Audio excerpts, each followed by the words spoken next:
everybody? We are back. It is Taped Online's favorite podcast, favorite channel, favorite is everything. We are back. You already know what to do. Hit the subscribe button. Subscribe. Hit the like button if you like it. Hit the dislike button if you don't like it. All right, my bad. Hit the like button if you like it. Hit dislike button if you don't like it. Leave a comment if you like it. Leave a comment if you don't like it. Also follow us on Twitter. The Mark John NFL for me at mholder95 for Matt. And of course, pandasups.com. Discount code TDL for 25% off, and also go to Homage for 15% off and get you some Raiders gear, NFL gear for your dad or something, whatever you want to get. Go ahead, use that Homage link there. All right, so we aren't going to do a Chiefs film review. We're doing a bye-week film review. Sounds about right. Sounds about right. It sounds like with a banner, it's a Rook review. You get 2 V's in review. Yeah. Yeah, I mean, it was ugly. It was ugly. It was ugly on offense too. I mean, I know defense was definitely not worth watching. So offense was just easy for me. I just didn't want to. There's just no point in breaking it down. There's nothing to break down. Honest, like everybody was. I mean, besides Ashton Genty, I guess everybody was bad. So I mean, maybe Trey Tucker had. He had a drop though, but like that was still a bad throw. And, you know, it was it's not much really to talk about with that. So I'm doing the past game timing, just overall, and why I think Chip Kelly isn't really working right now in the NFL. So I'm gonna do that. Yeah, I mean, I kind of felt the same way. Chiefs scored 31 points in 3 quarters, and they didn't stop until they took their foot off the gas. I don't think anybody. I'm gonna be honest. I didn't even watch. It was a burn the tape type of game. It would have been a waste of my time to go through that, and it would be a waste of everybody's time for me to do a breakdown. It was bad. They got their asses kicked. Like they're it's one of those games where it's like, you don't need a film breakdown. You just look at the box score and you pretty much sum it up. If you watch the game at all, you got the feeling. Like it was just that bad. Like it's just not point of it. So what I figured is especially with the bye week coming up, and I know some people have asked about it. Just dive into the Darien Porter tape. To be honest with you, there's not a ton of plays that he's played in this year. He's only played in 3 games, or 4 games, excuse me. I forgot he got in last week, but I mean last week, literally he played 13 plays, and I think every single one of them was a run because it was 31-0 by the time he got in, and they didn't even like I don't even think he got a tackle. So unfortunately, nothing on that. But we'll look into a lot of the clips from the Colts game because that was the game he did start with Stokes out for that one. And I'm gonna be honest, like watching the tape, it was honestly more frustrating. Watching the tape and I should say focusing on him was honestly more frustrating that he's not playing because I don't think I saw him get beat once. Like he's playing he's playing a lot of off coverage and bailing and stuff like that. The heavy cover 3 that the Raiders have been running this year. But like there was never an instance where he was like he just got routed up or anything like that. And like the only play that could be considered like a mental lapse or whatever, or he's in the wrong position was that touchdown against the Colts that I remember, if you guys remember on the scramble drill. But the bigger issue there was Isaiah Paul-Mao not being in the right spot. That was like the one player I'm like, this is not a great rep from Darien Porter. Like for the most part, like he's in the right spot. He's got probably better eyes. They're probably some of the best zone eyes that we've seen of any of their corners, including Kyu Blue Kelly. And I mean, we've seen Eric Stokes, take the bait and whatnot and stuff like that. And he plays cover 2 better than Eric Stokes has. We'll see a couple reps on that. So it's one of those things where it's like, if this doesn't happen in the bye week, I'm going to be very frustrated with Pete Carroll. Not more frustrated than I should say I already am because there's no reason at this stage, especially at 2-5, and you have Kyu Blue Kelly out there who's not playing well, that Darien Porter should not be getting snaps. Like Darien Porter, when we come out of the bye week, should be starting and should be getting a significant amount of reps. Like to keep this going with Kyu or even Eric Stokes, it is just ridiculous at this stage. Like he needs to be getting more reps. So it is encouraging to watch. Again, I if I had more negative reps, I would show them to you guys, but they're not. Like he's really just been pretty much like all positive, nothing like too spectacular, but at the same time, like he's not getting beat. He's not a liability out there. And he looks like he's picking up the game, I think, faster than I think even myself and a lot of people out that were big believers in him thought he would coming out. Yeah, all because he doesn't want to take on Quentin Nelson. Yeah, that's. If you ask him to take on Quentin Nelson, okay, yes, there is. Yeah, if we can keep him away from the pulling guards, the 330-pound pulling guards, be all right. I should back up a little bit there. Yeah. I was looking at your thread today. I was like, wow. I was thinking, like, wow, some good clips. Like, and I was thinking, man, like, they obviously, I don't know what it is with Kaibu Kelly and Eric Stokes. I'm saying that's why it has to be the tackling, right? It has to be tackling. But it's not like Kaibu Kelly's tackling well either. And Darien hasn't, like, here, well, say with Darien Porter's tackling, is he's skinny. He's getting run over a little bit. Like, we'll see one play where he makes like a decent tackle and he just catches the running back. So I'm like, he's not like a force. He's not a guy that I'm going to expect to, like, you know, come up and stick a running back and he's going to give up or not give up any extra yards after contact. Yeah. But he's getting guys to the ground. Like, is Eric Stokes doing that? Is Kaibu Kelly doing that? Is Darnay Holmes doing that? You know what I'm saying? Like, that's where it's like frustrating. It's like, okay, yeah, maybe you can point to the tackling, but it's not like it's been like a terrible issue at this stage. You know what I mean? Yeah. And I'm not saying tackling is not important for corners, but yeah, for sure. It's kind of like wide receiver blocking. Like, if the guy can cover, that's why they got rid of Ja'Cory Bennett. He can't tackle. So, they like, you can't tackle, you gotta get out of here. And that's the thing, is like, but if they can cover though, like Nate Wiggins can't tackle. He's playing pretty well. I know that dude can't tackle. I watched Nate Wiggins. He doesn't want to tackle.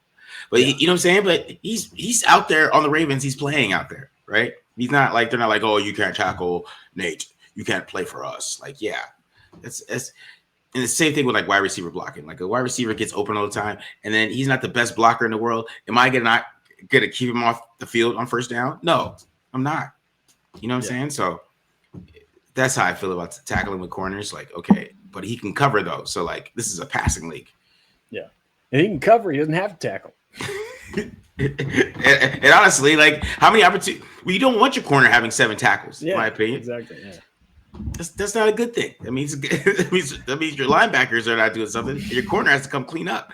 Not a good thing. Yeah. It's like the Quentin Nelson point. If they can set the edge with someone else, we don't have to rely on the 195-pound corner to set the edge against the guard. Exactly. You know what I mean?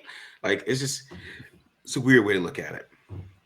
But, I was trying to figure out something to do because, I was like, I can't do this offense. I couldn't do anything. There's really nothing I could do, to be honest. So I just did Chip Kelly's passing timing and just like, the drops with him and Gino, like, we'll watch it and like kind of look at it and be like, is that Gino? Is that Chip? Like, is he not being coached to have drops that are normal in the NFL at this point in time? Because, that's the whole problem with the passing offense. They have no timing at all. And it, like, the drops aren't syncing up with the routes, which is like something in the NFL that like has to be done. Like the routes have to sync up with the drop. So, when you're running like Josh McDaniels' offense, you go watch Drake May, he's going to take a lot of 7-step drops so he can hit those digs and stuff like that. Because he hits the drop. He's supposed to be throwing the ball to one of those digs, and the routes are supposed to match up with his drop. Same thing if it's 3-step or if it's 5-step. Like, when you hit the step, there should be a route that should be done. And that's not happening in this offense. It's like he takes the step and then like the route's not done. Or like, I posted the only clip I posted from the game on Twitter was when Gino was like forced to like, he tried to rush his steps, but I'm like, why are you doing a 5-step drop on a 6-yard out? That makes no sense. Yeah. So it's like, that's really the problem with his offense. And like, that's kind of like, you talk about Chip Kelly playing in college, like that doesn't have to happen in college. Yeah. When you're doing a college offense, they don't have to match like that. The NFL, you have to be on time. Yeah. Because the window's closed so quick that if you're not, you hit the back of your drop and your main route's not done, then like, because even like a deep pass, right? Like if the main route's a go, you hit the back of your drop, you do a 7-step drop, boom, and you throw it deep. He should have won by then. You know what I mean? Yeah. So that's what I'm looking at. And then I'm going to show like even when it is on time that Gino's still missing. So I'm showing that too. Yeah, and I feel like that's like the problem, like where it almost gets frustrating. It's like people want people, some people want Chip Kelly fired, other people want him to bench Gino. When in reality, it does feel like with anything, like if it's this bad, it's both. You know what I mean? Yeah. Like I said, like it's like Chip Kelly's running a college style offense where the timing's not synced up, and then Gino, when the timing is there, it isn't finding the open guy or hitting the receiver, and that's how you end up getting, blown out 30-0 or 40-6 to the Colts and stuff like that. So I think that's the frustrating part about this Raiders team is it's like, the playing calling can be better. Quarterback play can also be better. They just have a lot of problems, and that's how you end up being 2-5, I guess. All right, let's do some Darien Porter first. Let's get some positivity going here. All right, so I'm going to start with all three of Darien Porter's targets this year, because that's the other thing is he's not getting tested a bunch this year, and this is the one catch he's allowed. I'll rewind that for you guys. Anthony Richardson drops back, gets batted. Anthony Richardson catches. Why did they get this to him as a target? I guess because technically, like he's on him, they have to put it to someone. But yeah. I get this it. is what I'm saying. Like you go on PFF, you see he's got 3 targets, 1 catch for 9 yards. Like this is just the most fluke play of all time. The one thing I will say, and this is what I'm talking about a little bit, and Marcus, what you're touching on is the tackling. Like I said, he's not going to be like a force type of guy, and obviously we're way too high. I mean, Anthony Richardson's 6'5", and we're going to tackle him neck and neck, and he obviously ends up tacking on a bunch of yards after the catch. But like that's literally the only thing he can do better here. Like this is not something that's like concerning. And again, this is the one catch he's allowed all year in the few snaps he's played. He's just got to hit the weight room. So exactly, yeah, which we kind of knew already. Now this is another one of the targets, and again, ball's nowhere near thrown, but I'm going to show you guys why. Raiders are going to drop into cover 3 here. Like they're going to, for some reason, they love to show too high, but with 2 different safeties at 2 different depths, which does kind of defeats the purpose, but whatever, it's besides the point. They drop into cover 3, and he's going to notice, he's like, all right, we got a 4-by-1 formation on this side, and I got the solo receiver in a reduced split. So kind of an alert that something's up. He's probably going to be chipping. We'll see after this. They chip Tyree Wilson, and then Luke McCaffrey there ends up running a short route. So what I want you guys to watch is Darien Porter. He's going to get depth, and watch his eyes. Like watch like right here, like you can see it. Like he recognizes right now, okay, the one receiver, the one threat on my side of the field is going short. So now let me get my eyes across the field and go pick up this slot receiver who's running the drag route. From there, and also I love this too, like let's not be a robot. Yes, we have the deep third on this side of the field. Let's start reducing the space so I can pick this guy up. Yeah. And then he gets there and he's like, all right, I can't get open. So this receiver's going to end up bending it back. But that buys the pass rush enough time to go ahead and win. And Marcus Mariota throws it over to the helmet over here because he's thinking this receiver is going to keep working on the route. And again, he ends up bending it back. And the Raiders end up getting an intentional grounding out of here. Why? Because their corner just played his simple cover 3 rules and just read his keys. Yeah. That's a great play. That's a great play. I mean, we've seen Caillou, make plays like this where he freezes here and he falls for the eye candy and has bad eyes. Yeah. That's what I'm talking about with just good eyes in zone. That's pretty consistent on his film. He's has good eye discipline. Is always like locating threats. I gotta say, man, I was trying to figure out what the hell Devin White was doing on that rep, though. But anyways, let's see. Because I don't think he has to do that if Devin White is not like just. You want to know bad eyes in zone coverage? I mean, I guess check for Ertz, but I don't know. That's a great play by Darien Porter, though. I just feel like that if Devin White doesn't, Darien Porter doesn't have to do that. Yeah, which makes it even better play, in my opinion. If Devin White could like pick this guy up or something like that, yeah, like he's supposed to because they're in cover 3 and that's his job. Yeah, but I didn't even notice that on the first time. I was Darien Porter did a great job of like picking it up. But yeah. All right, third target here. This will be the last one. This one going to be in man coverage. Or excuse me, I think this might be cover 3 again. Yeah, cover 3. And like what you're gonna notice is AD Mitchell here. He's gonna try and like get on top of Porter, but this is where his speed kind of comes into play. What I also like too is like he doesn't let him get into his blind spot, right? Like you see him keep working for width, and on top of it, gonna use his inside hand here to feel the route from Mitchell. So like this way he can eye the quarterback and feel the receiver and like feel his man, kind of like if you're playing man defense in basketball. You want to like feel your man, kind of same kind of concept. Like you'll see on this one, like he does a great job of staying on top of it, staying on top of the route, and he's breaking with Mitchell as Mitchell kind of goes for the breaks on the curl route. Like he does a great job of sitting on it. And had this ball been on target, he's giving himself a chance to maybe undercut it and get a pick, or at least maybe get a PBU. And then on top of it too, like I think this is where you see a little bit of the wide receiver skills. Like had this ball been remotely accurate from Anthony Richardson, like he's tracking that all the way.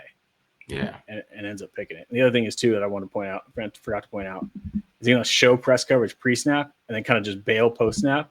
But because of that pre-snap look,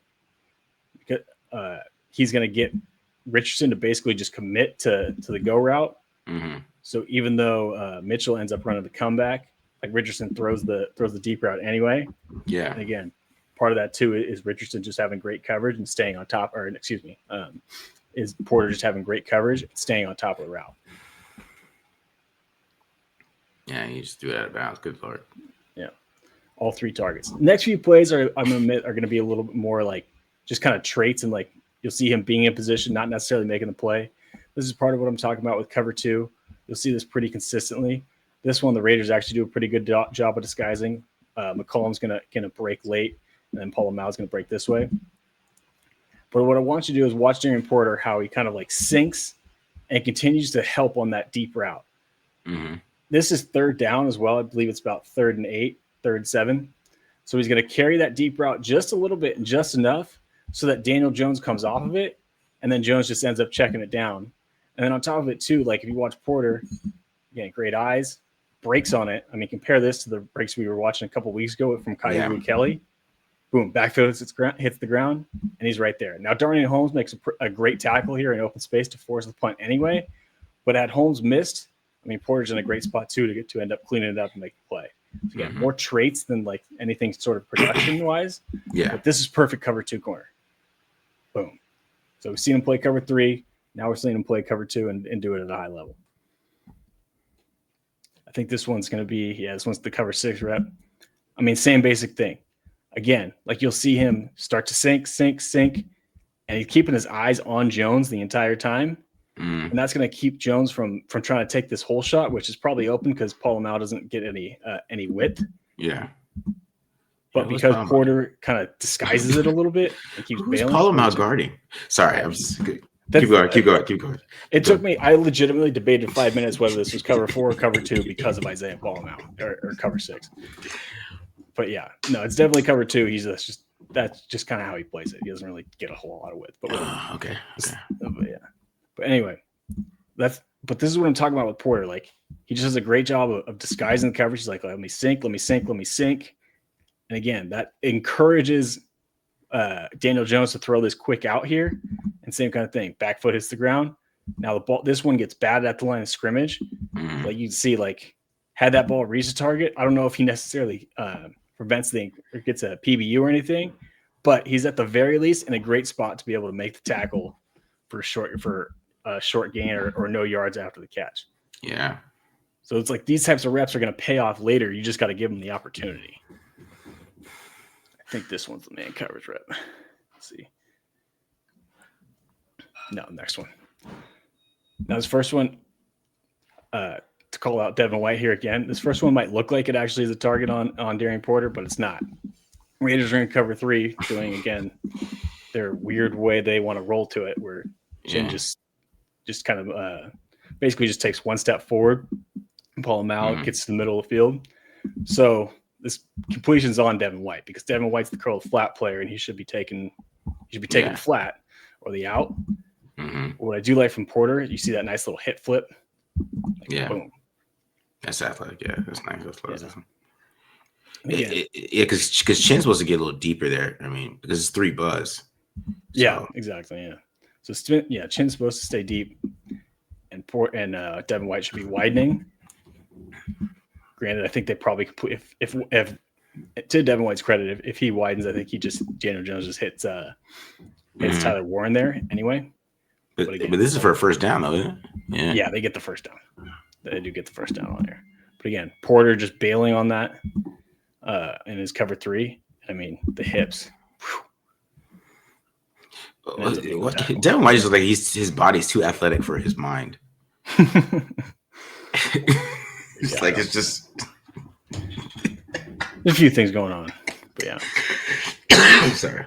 That is the one thing that I will say is part of the reason why I think he's not getting, or Darien Porter's not getting targeted very much when he is in the game, is teams are just picking on the middle of the field and line. Yeah.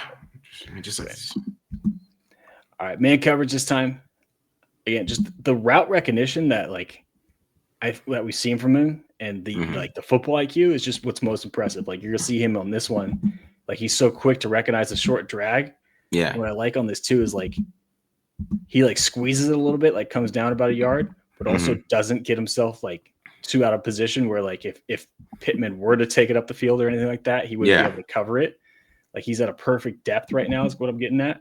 And on top of it too, like Pittman gets a little physical here at the top of the route, and just Porter does a great job of just staying, for the most part on balance and in a position. Again, it's third down, and looks like 8. So we'll give up the completion here. That's fine. And he's in a perfect spot to make the tackle. Now, Kyrie Blue Kelly, as we've seen before, he ends up getting beat on the dig route, so it doesn't really matter. But from Porter's perspective, like, he just reads it, trusts his instincts, trusts his eyes. Again, fights through a little physicality at the top of the route here, a little push off from Pittman, and stays in phase in a perfect position. This is the one run play, and this is the play I was talking about earlier.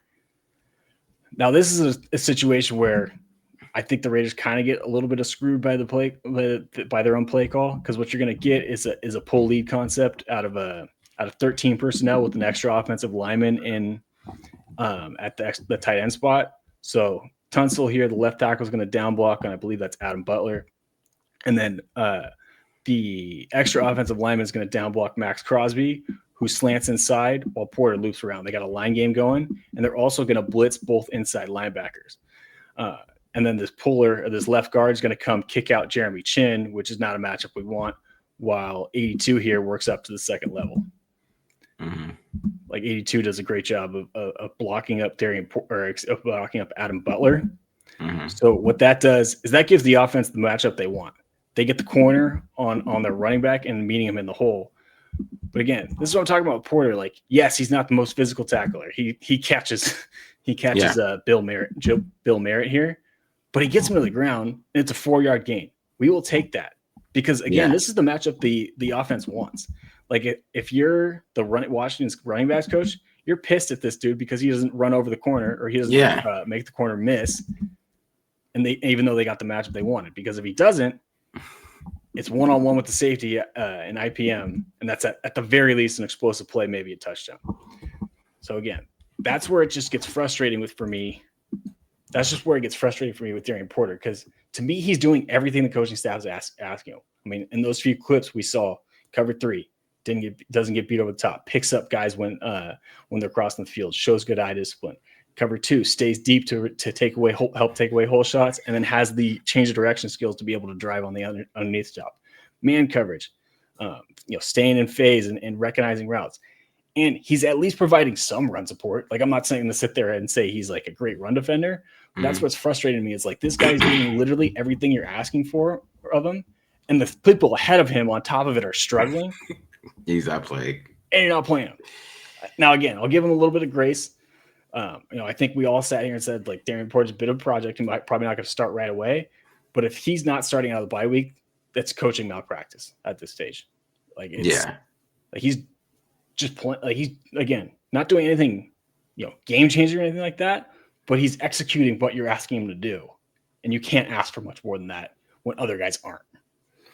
Yeah, because I think the main difference between him and now and from preseason is that I think in preseason you don't have game plans, so he's kind of just trying to play free. But you can kind of tell that he is getting ready for these games. Like, he's prepared.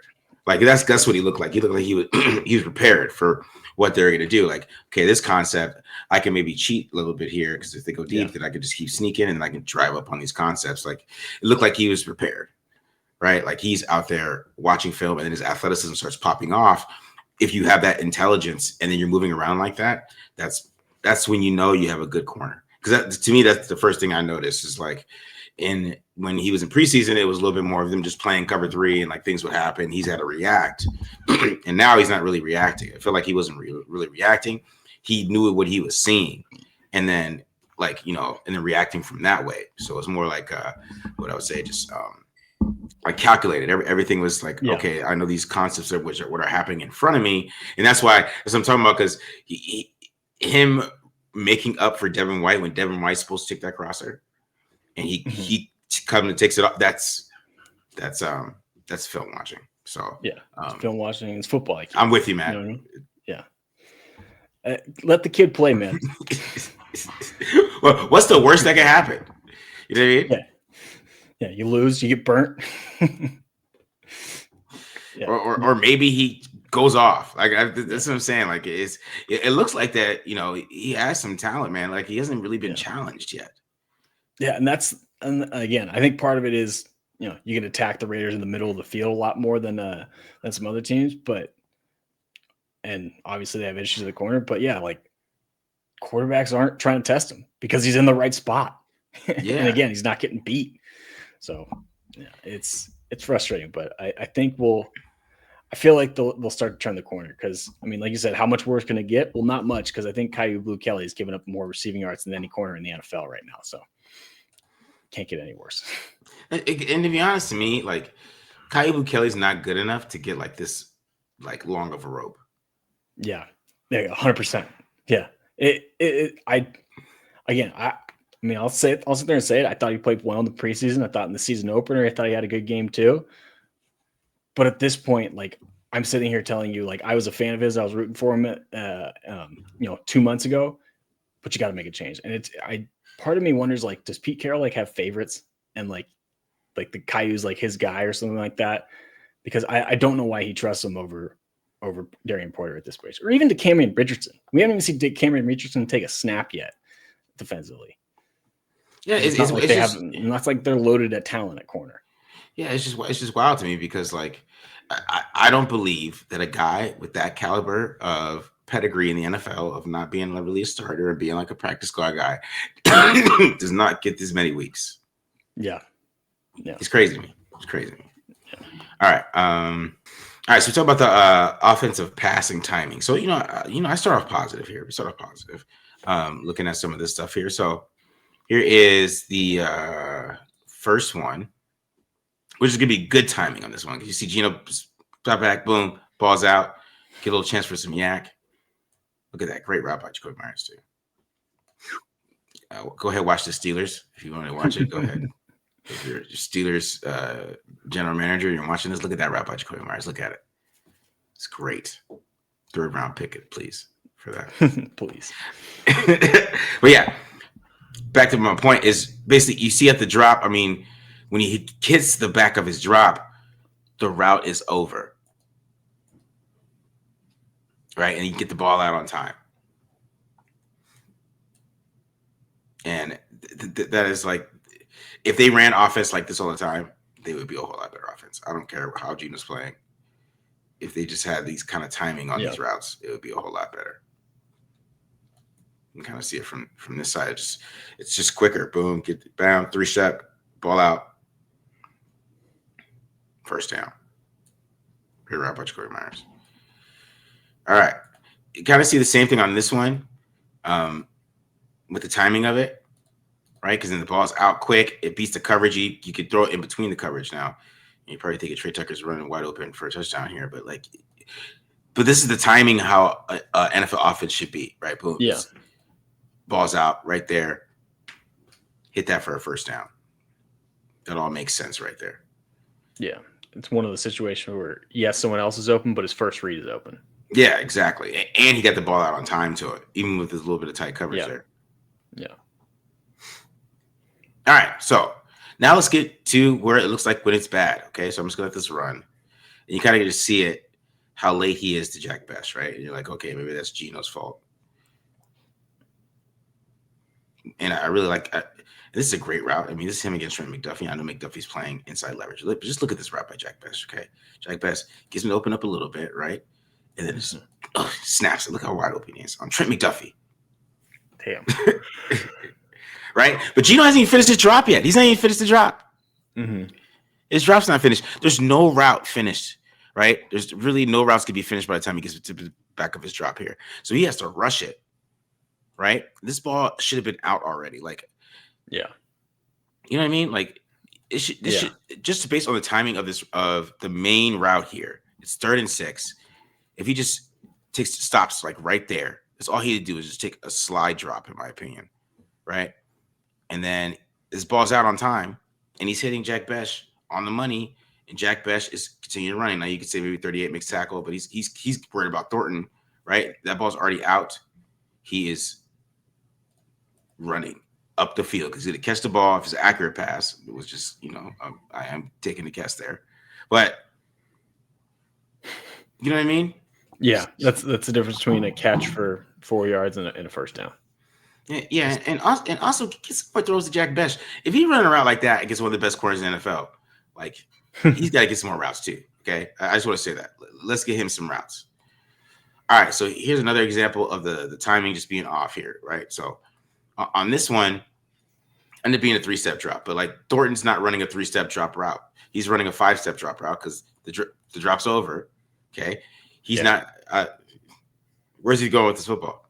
Now, if he's coming backside here, if this is the same drop and he decided to come backside, maybe he's setting this up. This maybe I'm thinking like maybe he's setting this up. But even then, I mean, these routes aren't done. I mean, he could maybe hit Myers here with this guy's driving on it, and then he can't even get to Michael Mayer. Really, I mean, maybe he could have threw this ball to Michael Mayer, just get some quick release. Michael Mayer might get popped, but it would be there, and so then he has to kind of just throw it in the ground to Zamir White. Yeah. But this is kind of like my point. Like, it's just the timing's just off. Yeah. Yeah.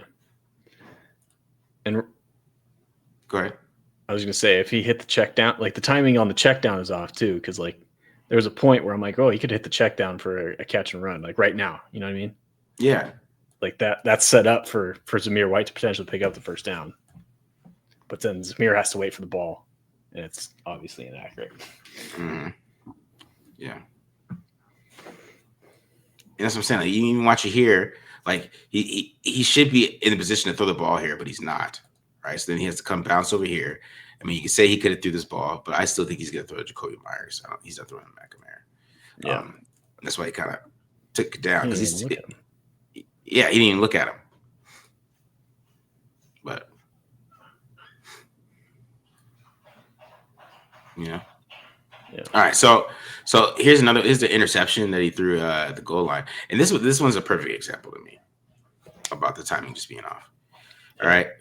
Because you see, ends up getting tipped, right? And he's looking at this dig route here at the top of the screen, right? And then he gets a little kind of inside out route, right?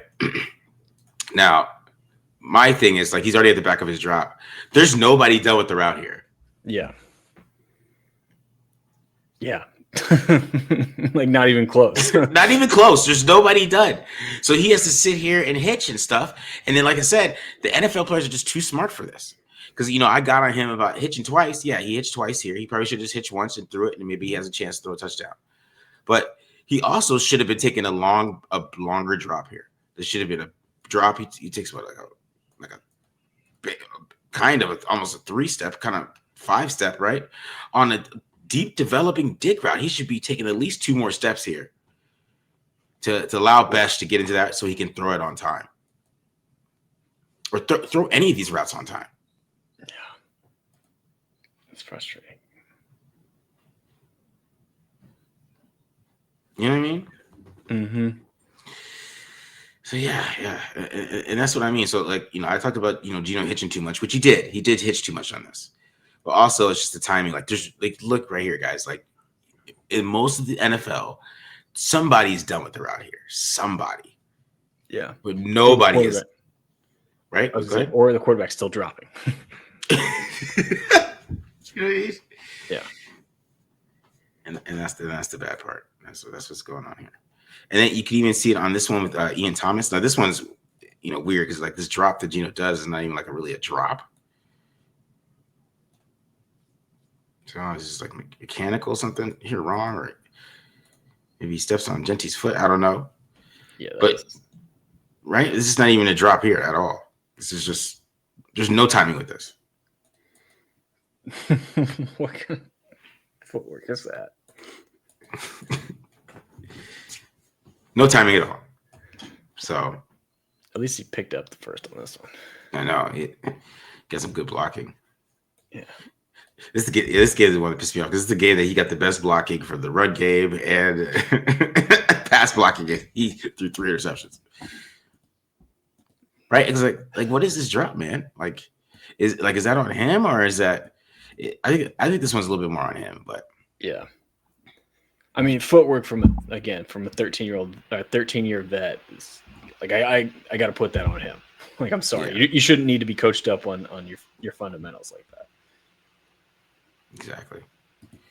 So, like, here's another example. I mean, he gets a sack against the Titans where he is done with his drop and like nothing's done here, right? Like, if the drop is over, like just like this is a quick drop. This is a 3-step, boom, 3, like, right?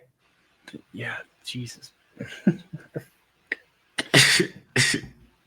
Nothing at all.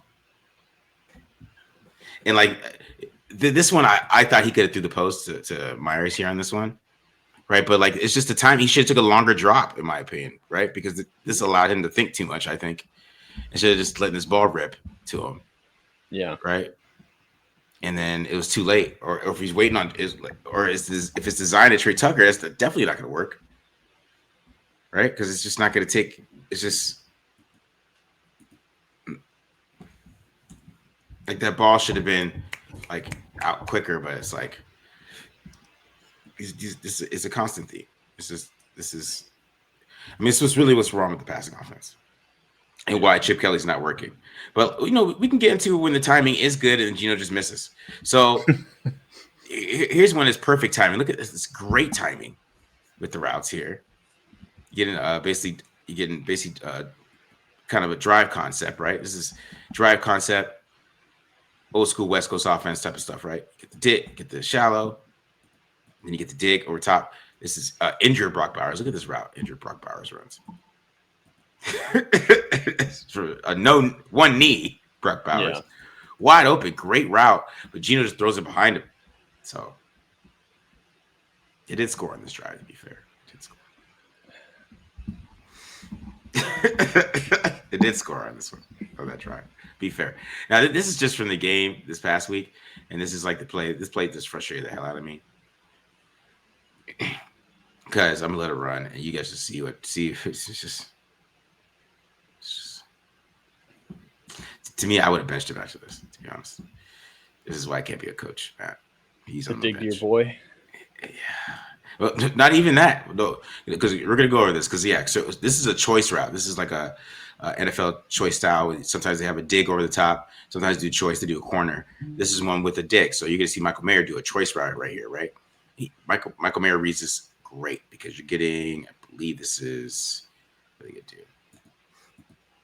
Right, they're just playing some basically like some it's like cover 7 kind of man type of look, right? Yeah.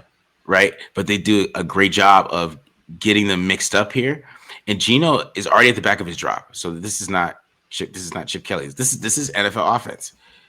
Back of his drop, like the ball should be to Michael Mayer already. First down. Yeah. Like you really can't design it better than this. No. Nick Bolton is not even playing it good. He's playing it terrible, actually. He's wide open. Like, he could have got some yak here. He could have had some yak. He could have been going upfield. He might not got shut out if he throws this ball. Keep it real. All right? Because Michael Mayer is running. He's hard to tackle in the middle of the field. That could have been a big play. But he doesn't throw it. He just keeps, like, backing up. And then he gets here. Then he could have hit Trey Tucker, like, right here. There's nobody around Trey Tucker. Just throw it. Like, I don't know what the score is at this point, but just throw the fucking ball, dude. Oh, it's 14-0. Yeah, throw the fucking ball. You know what I mean? Yeah. So it's Geno and Chip, because we need your quarterback to hit this pass, right? Because look at Trey Tucker's moving too. He hits Trey Tucker in stride. Trey Tucker might keep running. Like this guy's a bad angle. He hits Tucker in stride here. Tucker's a really fast guy. That guy has no shot. And then we're not getting embarrassed. I mean, I'm pretty sure they wouldn't have got. I mean, that would have been like their best play of the game. But it's just a different ball game that happens. You see it from this side too. I guess I didn't show it from this side, but it's frustrating. And then there's this one too. There's the ugly the interception to Kevin Byard. I think this is the third or the second one. And you're gonna get some good timing here on this choice route right here from Brock Bowers. Boom, bam, out, ball out. Yeah. Ball out. They're still backpedaling. This ball's already out.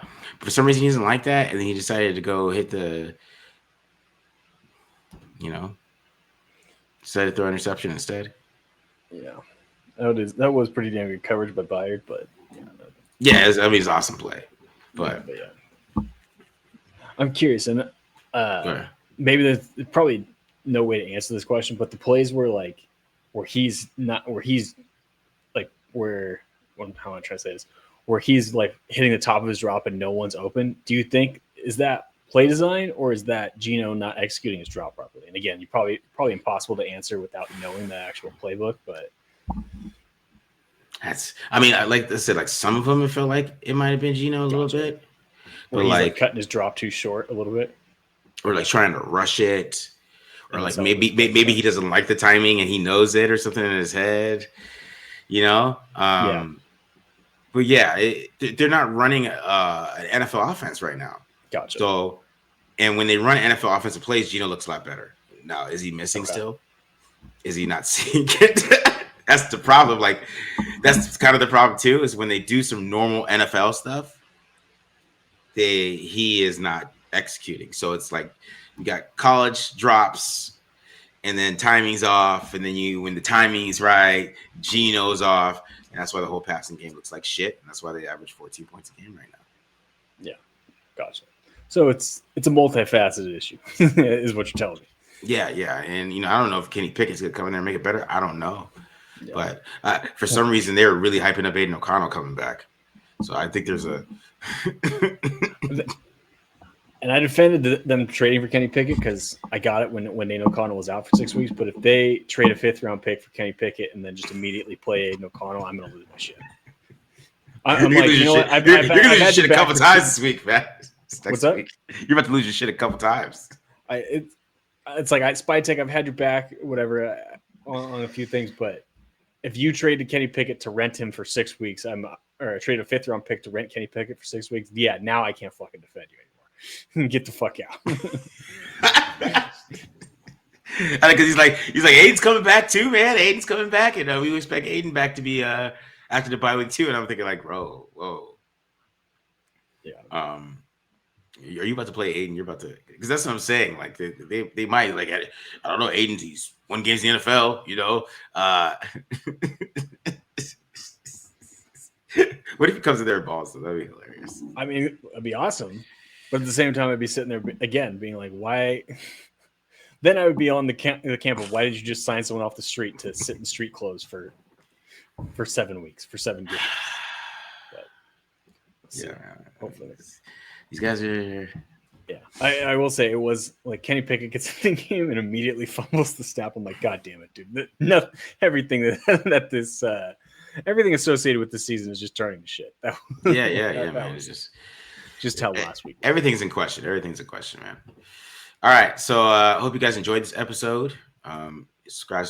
We'll do some more draft stuff this weekend. I believe, Matt, right? We'll do some draft stuff. I don't know. They want me to do sellers, but I don't know. I feel like I should be doing Spencer Fano. I don't know. So I'll be honest. Sellers should transfer. Sellers should go back to school and get the out of South Carolina. Yeah. Come to Oregon. If Dante Moore declares, come join us. Come. That was funny. We were talking about it at my BR meeting earlier. Yeah. And Dame was like, "Yeah, I love the guy. I think he's got all the tools, but South Carolina's situation is not helping him out right now. His stock is going in the wrong direction. We'll say it that way." You think so? I don't know. I thought he looked better. I thought he looked good on film, like he did. Yeah, he does. That's what I'm saying. But like I guess if you can separate like the player from the scheme and the supporting cast, but I feel like he would do himself some wonders to go somewhere else, ball out with a better supporting cast, and try again in 2027. Yeah, I mean, this is a side note because maybe I will do in this weekend, but I think the NFL likes him a lot. Okay, because I think they like him. Gotcha. That's what I think. I think they like him, and even like when you see it, like I watched this Missouri game, and like he just looked better. He just looked like a better quarterback. So it's like, okay, if he's doing that, and it's not like an Anthony Richardson thing, then I can 6 for 250. I mean, he'll have 2 years to start. Will he get to his 1,000 dropbacks? I don't think he will. He gets hurt too much. He gets hurt too much. That's the thing to look at too, though. Gotcha. Injuries. But yeah, we'll talk about that Saturday. All right. So Kind of tangent. yeah, exactly. We're out of here, guys. Peace.